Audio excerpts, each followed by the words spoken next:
Hey, and welcome back to a new video. This time I will show you how to change the background color in Figma. And we are talking about two background colors today. So first of all, if you are talking about the canvas itself, it's really easy to change the background color. So let's imagine we have a frame here, and behind the frame, it's almost like our desk, our canvas here. And we want to change the color of this one here. We can simply go to page here on the right, and here select any color that we want. So some people prefer to work on a black background, some prefer to work on a red background, but let's keep it like black for now.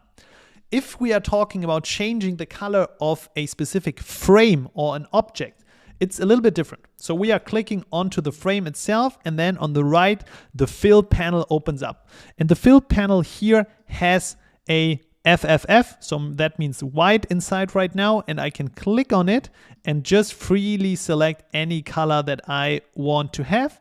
And like this, I have the background color of my frame changed. And then obviously, sometimes we would also have any sort of object.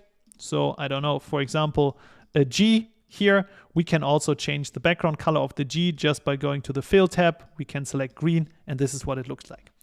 I hope you liked this video. If you have any questions, put them in the comments below. Otherwise, we'll see you on the next video. Bye-bye.